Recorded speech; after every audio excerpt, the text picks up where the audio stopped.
आकाशवाणी संबलपुर आंचलिक खबर पढ़ुचन बंदिता मिश्र। जुहार पहला मुख्य खबर। भारत आज पूर्थिन गोटे प्रमुख सामुद्रिक शक्ति भाव उभा होइछे कहले मुख्यमंत्री। मल्टी एजेंसी सामुद्रिक सुरक्षा ग्रुप नीति बैठक कले उद्घाटन। केन्द्र सरकार जनकल्याणकारी योजना मानकर सफलता बाबदे तथ्य रखले केन्द्र मंत्री रामदास अठावाले। स्वयं सहायक गोष्ठी मानकु 147 कोटी अधिका टंकार सुध फिराले राज्य सरकार। और भुवनेश्वर कलिंग स्टेडियम न आस्थानु मूल है अंतरराज्य वरिष्ठ दौड़कूद प्रतियोगिता। एथर पूरा खबर। भारत आज पूर्थिन गोटे प्रमुख सामुद्रिक शक्ति भाव उभा होइछि बोली मुख्यमंत्री मोहन चरण माझी कहिछन। भुवनेश्वर लोकसेवा भवन सम्मिलनी कक्षन 14 नंबर मल्टी एजेंसी सामुद्रिक सुरक्षा ग्रुप नीति बैठक के उद्घाटन करी मुख्यमंत्री कहिछन सामुद्रिक वाणिज्य और तार सुरक्षा व्यापक प्रगतिर प्रवेश पथ आए। समुद्र बंदर मत्स्य संपदा और नील अर्थनीति हेउछे जरूरी जातीय संपत्ति। इतार सुरक्षा आर्थिक विकास और समुद्र उपरे निर्भर करुथबार लाख लाख उपकूलवासींकर जीविकार कल्याण लगी बहुत जरूरी आए। यह चिनिर समय थी सामुद्रिक सुरक्षा आईन श्रृंखला भितरे सीमित नुहे बोली श्री माझी कहिछन। आज समुद्री सुरक्षा पारंपरिक आईन व्यवस्था की चुनौतियां से कहीं आगे तक संप्रसारित हुई है। इसमें क्रिटिकल इंफ्रास्ट्रक्चर की सुरक्षा, maritime domain awareness, cyber resilience, पर्यावरण की सुरक्षा, disaster management, search and rescue, समुद्री संशोधनों का उपयोग और तटीय समुदाय की सक्रिय भागीदारी शामिल है। इन चुनौतियों से निपटने के लिए सभी स्टेक होल्डर्स को शामिल करना आज का दिन में बहुत जरूरी है। इससे हम एक समन्वित और एकीकृत दृष्टिकोण का विकास करते हुए आगे बढ़ सकते हैं। समुद्री परिदृश्य में ओडिशा का एक अनोखा स्थान है। केन्द्र सरकार सागर एक्ट ईस्ट पॉलिसी बिमस्टेक बागीर प्रगतिशील नीति के राज्य सरकार पूरा समर्थन करुछन। माछ धरा डंगा मानके नवमित्र ट्रांसपंडर लगाबार और समुद्र खणी गार उन्नति बागीर कार्यक्रम सामुद्रिक सुरक्षा व्यवस्था के बरकस करबार दिगे जरूरी पदक्षेप बोली मुख्यमंत्री कहिछन।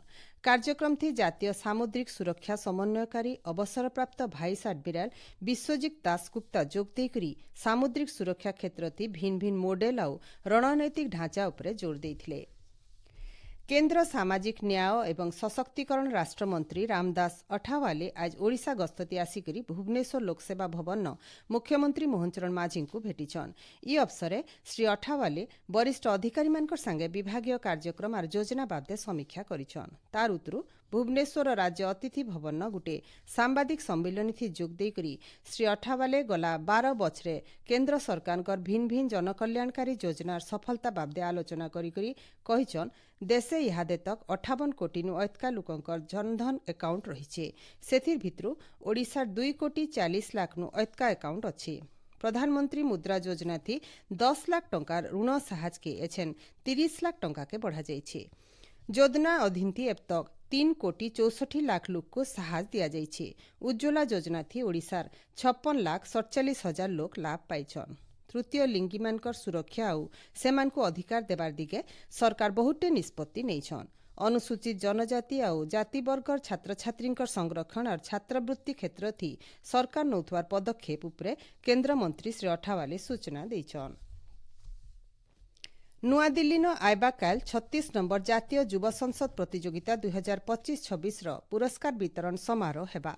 समारोहती संसदीय व्यापार राष्ट्रमंत्री अर्जुन राम मेघवाल जोग देकरी छात्र छात्री और विद्यालय मानकु पुरस्कृत करबे। संसदीय व्यापार मंत्रालय तरफु एंता प्रतियोगितार आयोजन हेई आसुछि। सारा देशे केंद्रीय विद्यालय संगठन 25टा जगार 200टा विद्यालय भितरे ई प्रतियोगिता हेइथिला। जुआन वर्गंकर भितरे गणतांत्रिक चिंताधारा के प्रोत्साहन देबाटा ई कार्यक्रम मूल उद्देश्य आए बोली मंत्रालय तरफु कहुଯାଇଛି। राज्यर महिला मानकर आर्थिक सशक्तिकरण और सेमानकु उद्योगी बनाबार दिगे सरकार भिन्न भिन्न पदक्षेप नौछन बोली उपमुख्यमंत्री प्रभाती परिडा कहिछन। भुवनेश्वर मिशन शक्ति भवन न हेइतबार सुभद्रा शक्ति विजन सम्मेलन थी जोग देई करी उपमुख्यमंत्री 2,88,198टा स्वयं सहायक गोष्ठी के 147 कोटी अधिका टंका सुध फिरेइछन। कार्यक्रम थी मिशन शक्ति विभाग कमिशनर और शासन सचिव मानसी निम्बाल, निर्देशिका डॉक्टर मोनिका प्रियदर्शिनी, विभाग वरिष्ठ अधिकारी, बैंक और सहयोगी संस्था प्रतिनिधि और 30टा जिल्लार जिल्लास्तरीय महासंघर कार्यनिर्वाही सदस्य और स्वयं सहायक गोष्ठीर सदस्य माने उपस्थित थिले। आपण माने खबर सुनुचन आकाशवाणी संबलपुर केन्द्रनु। विद्यालय पढ़ा बहिति थिबार भूल प्रसंग थी राज्य शिक्षा गवेषणा और प्रशिक्षण परिषद SCERT कार्यालय न मुख्यमंत्री निर्देश थी 3 जनिया कमिटी तदंत मूल करिछन। इ कमिटी आज तदंत रिपोर्ट देबे। इतार आधार थी आके कार्यानुष्ठान नियाजिबा बोली जना पड़िछे। कमिटी सदस्य आ ओडिया भाषा साहित्य और संस्कृति विभाग सचिव विजय केतन उपाध्याय, गणशिक्षा सचिव N तिरुमल्ला नायक, ओसेपा निर्देशिका अनन्या दास प्रमुख उपस्थित रहिकरी घटनार भिन्न भिन्न दिग उपरे तर्जमा करुछन। पूर्वतन मुख्यमंत्री नवकृष्ण चौधरी श्राद्ध दिवस अवसर आज राज्यवासी तांको श्रद्धांजलि जनैछन। विधानसभा परिसर न थिबा तांकर प्रतिमूर्ति थी मुख्यमंत्री मोहनचरण माझी, बाचस्पति सुरमा पाढ़ी, उपमुख्यमंत्री, मंत्रिमंडल सदस्य और विधायक माने फुलमाल देकरी श्रद्धांजलि जनैछन। राज्यपाल डॉक्टर हरिबाबू कंबमपाटी नवकृष्ण चौधरी को श्रद्धांजलि जनैकरी कहिछन सत्य निष्ठा जनसेवा और आदर्श नेतृत्व लागि से सबु बेले सोर रहबे। मुख्यमंत्री मोहनचरण माझी कहिछन राज्यर सर्वांगीण विकास लागि तांकर उत्सर्गीकृत सेवार तुलना नाइन। तांकर सरल जीवन स्वच्छता और मूल्यबोध भित्तिक राजनीति समकर लागि प्रेरणा जुगावा बोली मुख्यमंत्री श्री माझी कहिछन। ओडिशार कृषि क्षेत्रते महिला मानकर भागीदारी और अधिकार के ओएतका मजबूत करबा लगी राज्य सरकार कृषि विभाग और अंतर्जातीय खाद्य नीति प्रतिष्ठान IFPRI तरफु भुवनेश्वर ठाने 2 दिनिया प्रशिक्षण कर्मशाला आयोजित होइछे। लिंगगत संवेदनशील कक्ष जरिए कृषि नीति थी महिला चाषी मानकु समान सुजोग देबारी कार्यक्रम मूल उद्देश्य आए। कृषि सचिव सचिन रामचंद्र यादव कार्यक्रम के उद्घाटन करिछन। कर्मशाला थी महिला मानक लागि स्वतंत्र बजेट, डिजिटल सेवा और ASUSE 2023-24 तथ्य व्यवहार उपरे तालीम दिया जाइथिला।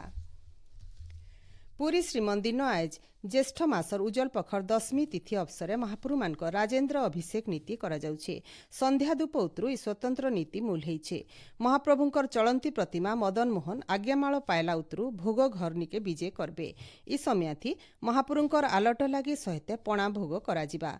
भोग बाटन बचनिका सहित आयबा समय थी मदन मोहन को रथ के नियाजिबार परंपरा रहिछे। तार उतरु रथ बेढ़ा परिक्रमा आउ महाप्रभुंकर न दंड प्रणाम कराजिबा।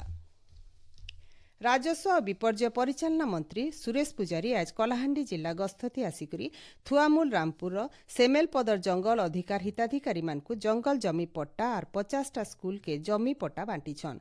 तार उतरु मंत्री श्री पुजारी जिला प्रशासन र समीक्षा बैठक ती जोग देकरी जिला न चालिथिबार भिन्न भिन्न जलसेचन और प्रकल्प बाबद क्षतिपूरण और थैथान बाबदे समीक्षा करिछन।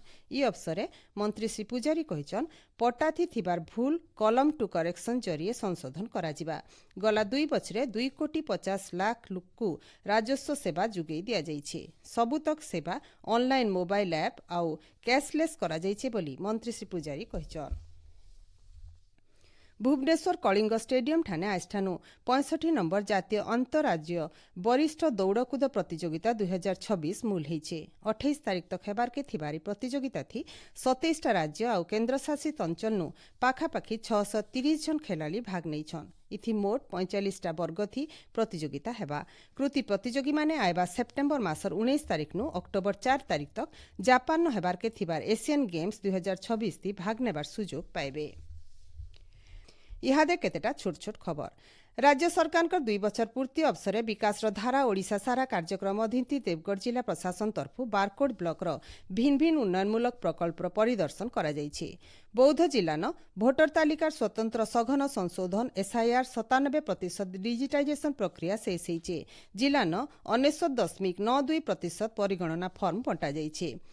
बरगढ़ पौर परिषद तरफु विजु पट्टनायक टाउन हॉल ठाने सहरांचल जनसंपर्क और नागरिक सहभागिता कार्यक्रम हो जाइछे। इ अवसर राज्य सरकार लोकाभिमुखी योजना और उन्नयनमूलक कार्यक्रम बाबदे लोककु जनै दिया जाइथिला। देवगढ़ जिला बारकोड ब्लॉक केल्ला ग्राम पंचायत कार्यालय न निशामुक्त भारत अभियान और विकसित भारत परिचय बाबदे गुटे सचेतनता कर्मशाला हो जाइछे। शेषे मुख्य खबर फेर खाए। भारत आज पूर्थिन गुटे प्रमुख सामुद्रिक शक्ति भावे उभा होइछे कहले मुख्यमंत्री। मल्टी एजेंसी सामुद्रिक सुरक्षा ग्रुप नीति बैठक के कले उद्घाटन। केन्द्र सरकार जनकल्याणकारी योजना मानकर सफलता बाबदे तथ्य रखले केन्द्र मंत्री रामदास अठावाले। स्वयं सहायक गोष्ठी मानकु 147 कोटी नु अतका टंकार सुध फिराले राज्य सरकार। और भुवनेश्वर कलिंग स्टेडियम न आस्थानु मूल हेला अंतरराज्य वरिष्ठ दौड़कूद प्रतियोगिता। आजिर आंचलिक खबर इन शेष जुहार।